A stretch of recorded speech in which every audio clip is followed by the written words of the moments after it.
Tech Sounds presenta Con su permiso.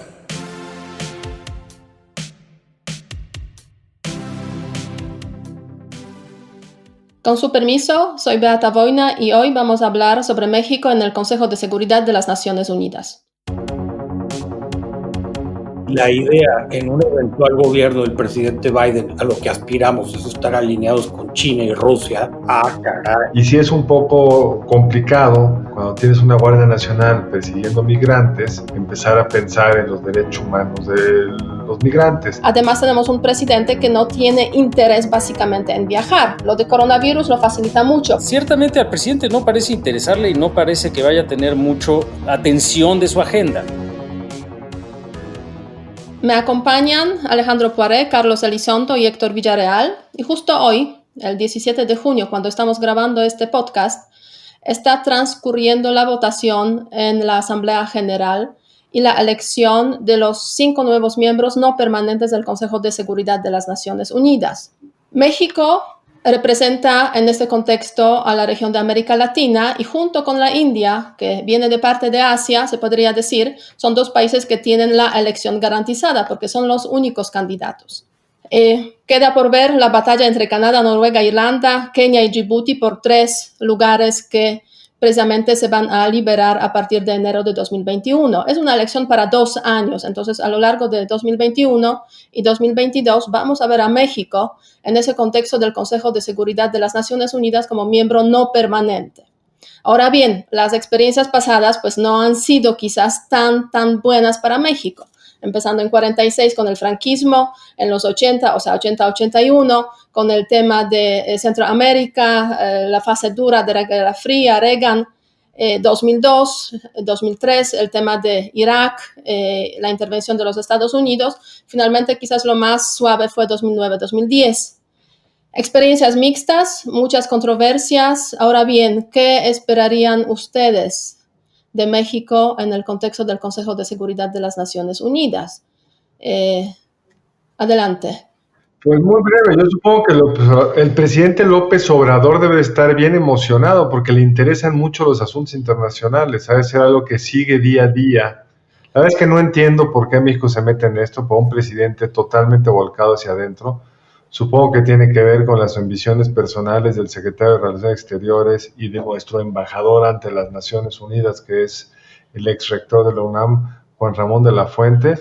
Pero este país está totalmente volcado hacia adentro. El presidente no ha salido desde que es presidente de las fronteras. Sí, de hecho se podría decir que la propuesta de formar parte del Consejo de Seguridad nació en el gobierno anterior. Fue la propuesta precisamente y la búsqueda de apoyos ya en el gobierno anterior. Yo me acuerdo siendo embajadora por ahí gestionar algunos apoyos para México. En ese contexto pues tenemos la continuidad y eso pues hay que yo creo que reconocer como un punto a favor de México. Ahora bien, efectivamente pues no hay gran interés. A ver si el presidente hasta se enteró de que hoy están votando por esa, o están eligiendo quizás a México para esta presidencia, para esta membresía no permanente en el Consejo de Seguridad. Bueno, veremos quizás mañana o pasado lo que dice. Pero vaya, ahora sí que qué bueno que te me adelantaste, profesor, porque es algo parecido a lo que iba yo a decir. Pero la pregunta es, en fin, el presidente ha dicho con toda claridad que la mejor política exterior es la política interna. Y eso realmente quiere decir que para él la mejor política exterior es que no haya política exterior. Pero yo no sé si está tan claro o si ya se hizo esta evaluación de una manera un poquito más integral de que realmente vamos a ir a un entorno en el cual los Estados Unidos van a tener algo más por lo cual presionarnos y para lo cual realmente no vamos a tener muchas fichas en contrario. Déjenme ya un poco más de la perspectiva más en tono de burla. El reconocer que, como bien decías, Beata, en otras ocasiones el gobierno mexicano ha buscado esta posición porque en efecto se convierte en un espacio de negociación no solo frente a los Estados Unidos, sino frente a los Estados Unidos y al resto del mundo, que le da a México, digamos, fichas en un juego un poquito más amplio. Pero la verdad es que desde la perspectiva mexicana, como bien decía Carlos, más allá de las ambiciones personales de quienes pudieran estar directamente promoviendo esto, lo único que hacemos es darle un espacio más a los Estados Unidos en donde digamos, enmendarnos la plana, dictarnos qué tenemos que hacer. Es decir, lejos, creo yo, de ser un espacio de contrapeso, de complemento, etcétera, en el esquema actual, en el cual el propósito casi unívoco de la política exterior de México es que se apruebe el TEMEC y que no haya demasiados problemas con el gobierno de Donald Trump. En el esquema actual no pareciera ser una movida pues muy bien explicada o muy razonable dentro de la estrategia gubernamental. Vamos a dejarlo así. Yo tampoco entiendo la lógica, Beata. De hecho, incluso me parece abrirle la puerta a muchos problemas que ahorita no necesitamos. ¿Por qué? Porque tienes un gobierno como el del presidente Trump, que puede llegar a ser muy rudo, incluso y ser muy rudo públicamente, y creo que aquí me sumo a lo que están diciendo Carlos y Alejandro. Creo que en el momento que lleguen decisiones difíciles con Venezuela o con Cuba, México puede quedar en un papel muy incómodo estando en ese consejo. Y la verdad, para un presidente que pareciera que la parte de política exterior le interesa tan poco, ¿cuál es la idea de meternos a una posición que si bien nos va a resultar incómoda? No encuentro tampoco el beneficio. Sí, yo coincido plenamente que en ese contexto, pues la verdad es que es difícil imaginarse a México en el Consejo de Seguridad como miembro no permanente y pues con una actividad y un aprovechamiento de este foro, que es un foro, no cabe duda, importante para cualquier país que forma parte del Consejo de Seguridad siendo miembro no permanente y puede aprovechar ese foro pues para varias cosas, entre ellas pues claro, mejorar la imagen internacional, ¿no? Promover sus intereses, digamos, nacionales también en los foros internacionales. ¿Qué más? Puede pues intentar búsqueda o buscar soluciones para problemas regionales, que hay muchos en América Latina, o incluso para problemas globales. A ver, digamos, en ese contexto realmente va a ser difícil aprovecharlo, yo creo, porque además tenemos un presidente que no tiene interés básicamente en viajar. O sea, lo de coronavirus lo facilita mucho porque hasta la Asamblea General de las Naciones Unidas este año se va a celebrar online. A ver si se prolonga eso y con eso podemos decir que sí, el presidente participó en las sesiones de la Asamblea General y en las sesiones. Para hablar de la familia, bueno, sí, la verdad es que sí. Hizo la reunión del G20, les fue a hablar de la familia mexicana. Sí, es cierto. La verdad es que los mensajes son un poco, digamos, pueden ser un poco sorprendentes para muchos miembros del Consejo de Seguridad de las Naciones Unidas, pero bueno, hay diversidad y caben todas las opciones y opiniones. Ahora bien, perdón que te interrumpa, estás hablando como embajadora. Pues, eso es lo que les explicamos a nuestros gobiernos, a los nuevos embajadores, de cuán importante es todo esto. Pero ya que le apoyaste tú al gobierno mexicano, nos encuentras a lo mejor a cambio de qué, desde un punto de vista de un análisis político como el que ya hicieron mis colegas, ¿qué ventajas le ves hoy al gobierno de López Obrador de entrarle como miembro 2 años del Consejo de Seguridad?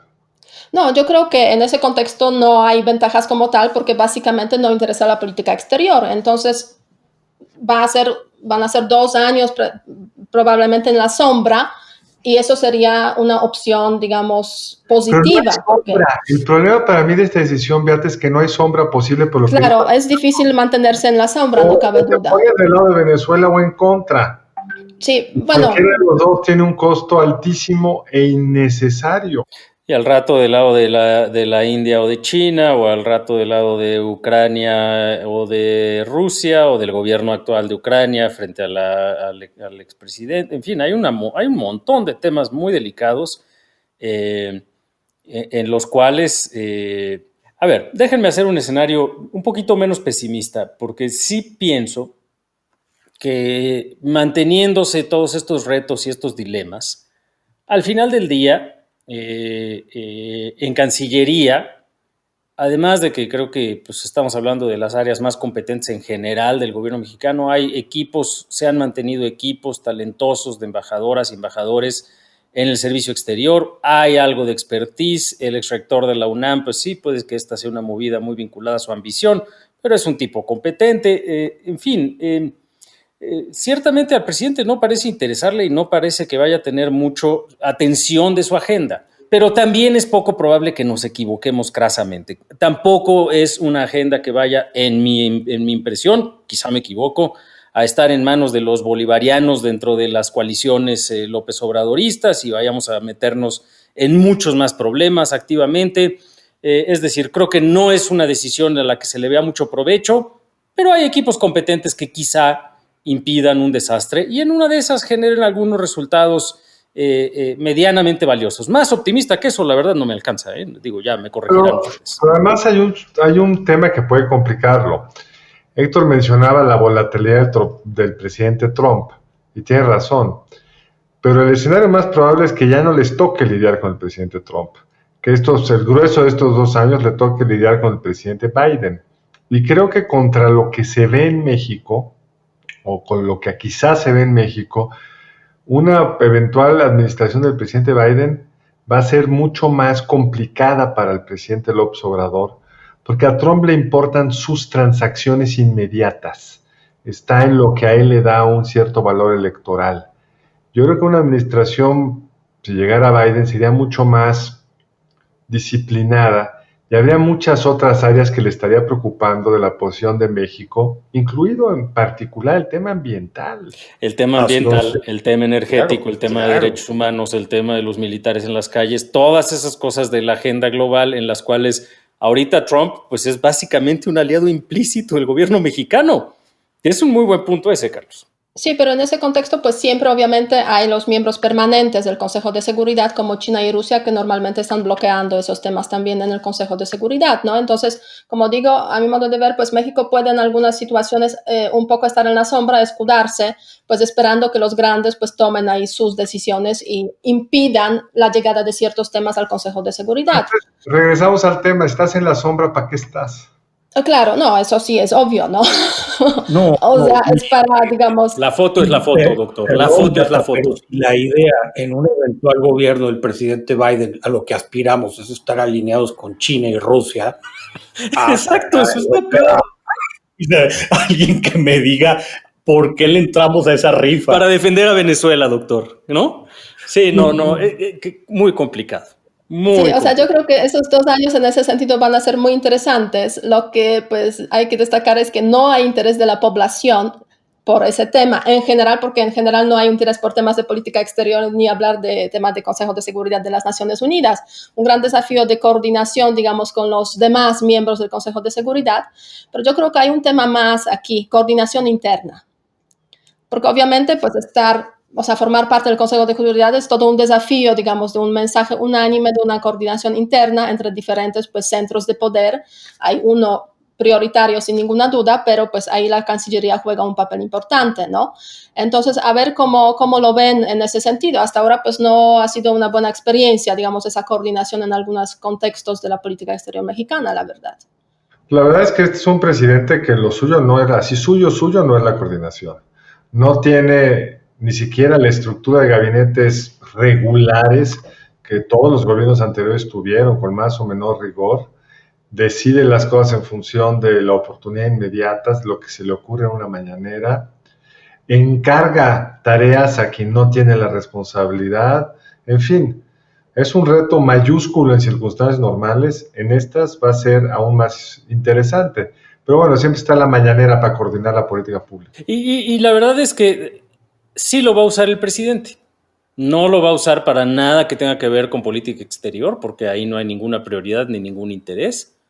Pero ciertamente nos lo va a decir en varias de sus conferencias mañaneras y en otros momentos, bajo la narrativa de que pues, la familia mexicana, quién sé cuántas cosas, y además México es más respetado que nunca porque ya no hay corrupción, etcétera, etcétera, y ahora somos, gracias a eso, miembros del Consejo Permanente de Naciones Unidas. Entonces creo que ese es el argumento que seguramente se le hizo al presidente para decirle, oiga, ¿qué cree? Vamos a hacer esto, y le dijeron, adelante.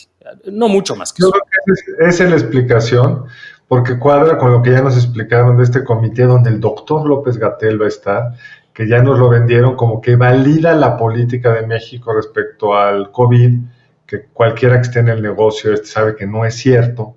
Pero al presidente solo le importa lo que puede vender como un logro, no lo que realmente suceda. Bueno, y en ese contexto, pues viene muy bien para el escenario de 2021, cuando hay elecciones, obviamente en diferentes niveles y plataformas, ese tema del Consejo de Seguridad para decir que sí tenemos una política exterior y además tenemos reconocimiento internacional. Ahora, para los que nos escuchan, quizás hasta se puede decir que México tiene ciertas prioridades para el Consejo de Seguridad que se están como por ahí mencionando de alguna forma.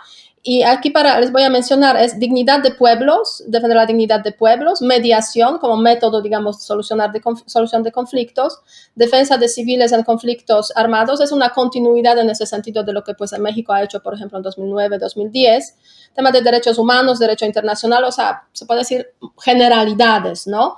Mejorar procedimientos administrativos, de comunicación en el Consejo y perspectiva de género como el último punto. Entonces, están por ahí pues esos puntos ahí dispersos, que yo creo que eso de dignidad de pueblos viene del presidente, mientras que perspectiva de género pues viene por ahí de la agenda que tiene la Cancillería, que ha mencionado en varias ocasiones. Ahora bien, ¿hasta qué punto y cómo se pueden esas prioridades, digamos, implementar a lo largo de 2021-2022, pues quién sabe. Y es importante, yo creo, destacar aquí que 2 veces le tocará a México presidencia del Consejo de Seguridad. 2 veces, cada vez un mes, ¿no? Entonces, debieron de verle el gesto al doctor Villarreal ahora que escuchó eso. Es que estamos grabando, por supuesto, a sana distancia por Zoom y entonces nos vemos las caras nosotros. Y cuando escuchó eso el doctor Villarreal, yo quiero escuchar lo que pensaste, Héctor. No, insisto, ¿a qué nos metimos a eso? Con los problemas de los 2 siguientes años. Si te toca la mala suerte de un conflicto de China con Hong Kong, China con India, Venezuela, los problemas, y que tengas la mala fortuna de ser el presidente del Consejo de Seguridad de Naciones Unidas, bien decía nuestro gran filósofo, pero qué necesidad. Y con un presidente que puede decidir instintivamente ni siquiera lo que es lo correcto en términos de los balances que el Consejo requiere y el cuidado de los distintos actores. O sea, es una operación compleja cuando estás presidiendo esa cosa, aún en situación normal, peor, como dices tú, Héctor, en situación de algún conflicto extraordinario. Pero en fin, todos lo sabemos, Beata, a las cancillerías les entretienen mucho estas tareas. Eso sin duda. Pero yo creo que hay un factor adicional a tomar en cuenta cuando hablamos justamente de esos 2021-22, que diferencia las anteriores participaciones de México en el Consejo de Seguridad.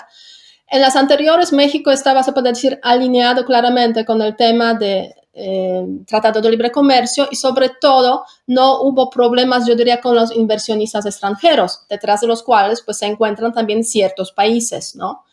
Hoy en día me da la sensación que eso está cambiando y se han generado como más tensiones de carácter bilateral con los países que pues forman parte o van a formar parte del Consejo de Seguridad, ¿no? En ese sentido, pues uno de los candidatos es Canadá, por ejemplo, ¿no? A ver si va a quedarse como miembro no permanente, porque ahí está en disputa este puesto con otros países. Entonces, en ese sentido, pues México, la verdad es que desde el punto de vista de la relación con los inversionistas ha empeorado su posicionamiento, se puede decir, lo cual se ve pues en diferentes rankings, en diferentes encuestas, como recientemente esa encuesta de Carney, de la consultora Carney, donde México sale de los 25, de esta lista de 25 países principales para inversiones, otro de índice de competitividad. O sea, eso me da la sensación que puede agravar aún esas relaciones, porque pues Consejo de Seguridad pues es un lugar donde pues no solamente se habla, digamos, del bienestar, paz y seguridad en el mundo.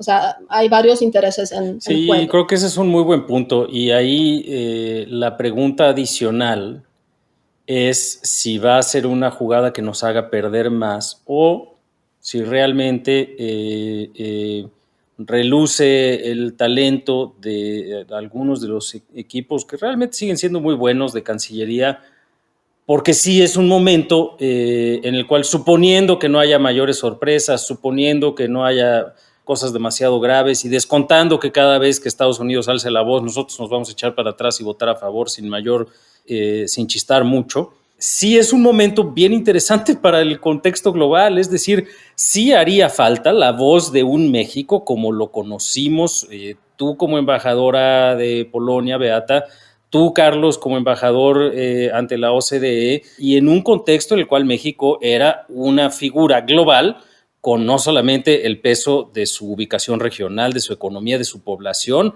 y de su tradición, sino sobre todo de su capacidad para promover la integración regional, la globalización, el respeto global a los derechos humanos, el fortalecimiento de múltiples organismos multinacionales y multilaterales para una suerte de gobernanza global, la Conferencia de las Partes, los acuerdos de no proliferación, es decir, en muchos momentos de la historia mexicana, México ha tenido esa voz y de hecho en esas ocasiones en las cuales tú destacabas, Beata, de la presencia de México en ese Consejo de Seguridad, con matices, con diferencias, con momentos distintos, sí, la verdad es que la voz mexicana era una voz en contra del unilateralismo, en contra de la polarización y a favor de cierta, digamos, atemperación de los acuerdos globales y de, mejor dicho, atemperación de las ansiedades globales de las distintas potencias y de un propósito constructivo. Quizá la agenda planteada, temas de género, etcétera,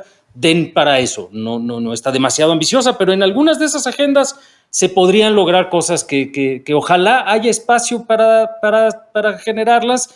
Y pues si ese es el caso, pues fantástico y felicidades a la Cancillería por el logro, si es que acabamos ahí. Se ve difícil, pero en fin, ojalá.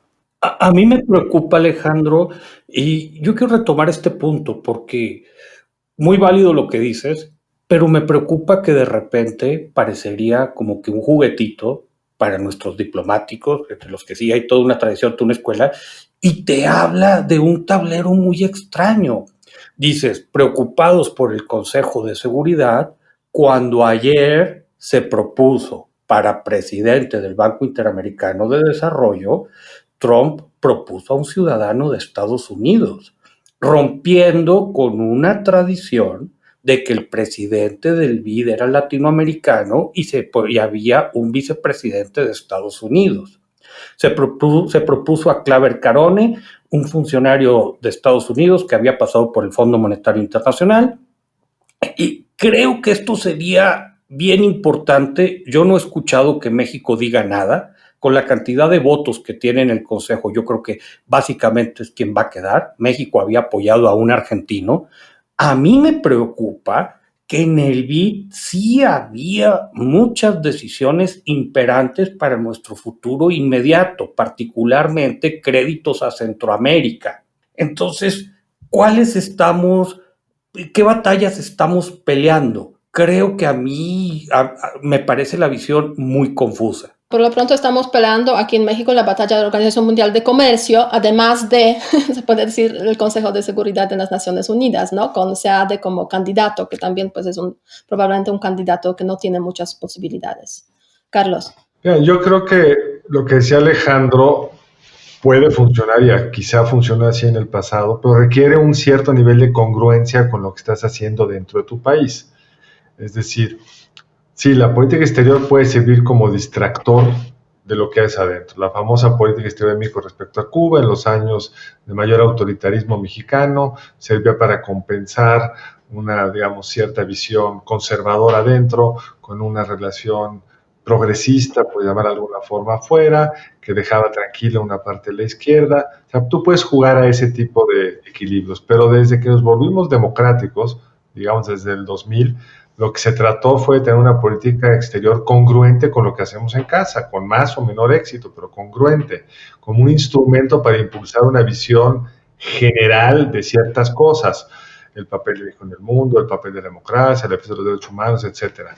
Y sí es un poco complicado cuando tienes una Guardia Nacional persiguiendo migrantes, empezar a pensar en los derechos humanos de los migrantes.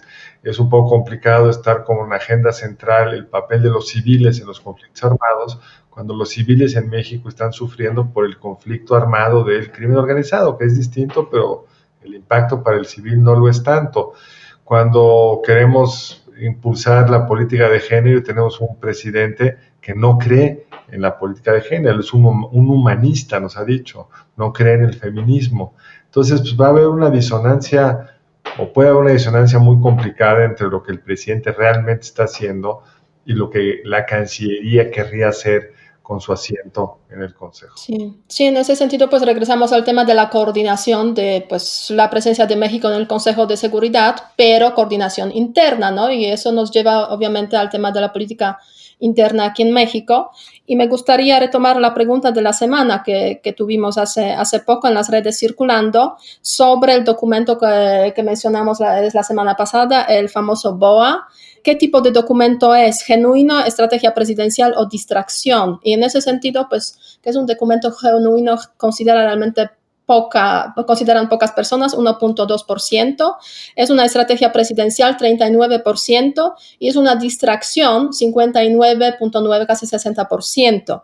Entonces, en ese sentido, pues, hay muchos elementos, digamos, a llevarnos a esa conclusión de que varios temas que estamos observando, que estamos viendo, sirvan un poco para pues distraer un poco y en algunas ocasiones pueden ser una estrategia presidencial un poco confusa en ocasiones, pero sí una estrategia presidencial pues para, en el fondo, en el año 2021 ganar las elecciones. Ahora bien, para la semana próxima, la pregunta de la semana pues está relacionada obviamente con el Consejo de Seguridad de las Naciones Unidas, aunque quizás no es un tema tan popular como el BOA, o no va a ser tan popular como el BOA, pero yo espero que vamos a recibir algunas respuestas. Ser miembro no permanente del Consejo de Seguridad servirá a México para, primero, mejorar la imagen internacional del país. 2, o para promover quizás la solución de problemas en América Latina. Hay muchos problemas y a ver cómo puede México en ese contexto funcionar y usar el Consejo de Seguridad. O 3, no le servirá para nada a México. Con esa pregunta de la semana, pues a ver qué nos dicen nuestros seguidores para que nos sigan en nuestras redes y hashtag con su permiso. Y aquí veo a Alejandro levantando la mano. Sí, es que yo creo que va a ser contraproducente, la verdad, incluso en términos de imagen. Tenía algo que ver con, creo que lo dijiste tú, Carlos, en referencia a López-Gatell. Ha sido tan malo el manejo de la pandemia y son tan escalofriantes las cifras, las oficiales, que sabemos están relativamente subestimadas de contagios y de fallecimientos. Mayor visibilidad global va a visibilizar el mal manejo. Quién sabe si eso tenga efectos en opinión pública aún peores de los que ya tenemos. Pero en fin, la América Latina, pues menos del 10% de la población global. A estas alturas estamos con cerca de la mitad de los fallecimientos por COVID. Una contribución muy importante, lamentablemente, es la brasileña, pero la que sigue es la nuestra. No estamos nada bien y creo que no hay sombra en el Consejo de Seguridad de las Naciones Unidas. No, estoy de acuerdo, ya no agregaría más. Ese es el gran riesgo. Cuando te expones desnudo, pues se te ven los defectos. Te ven todos, y eso sí puede ser un problema. Héctor. Mira, a mí lo que se me ocurre, Beata, es que hay un grupo dentro del gobierno, creo que moderado, con una agenda muy socialdemócrata, quizá la cabeza más visible de ese grupo es el canciller, y en ese sentido puede estarse desmarcando de una manera elegante, pero también muy inocua, de lo que esté sucediendo aquí adentro. Tendría mucho de ironía para mí, pero eso creo que puede también estar presente.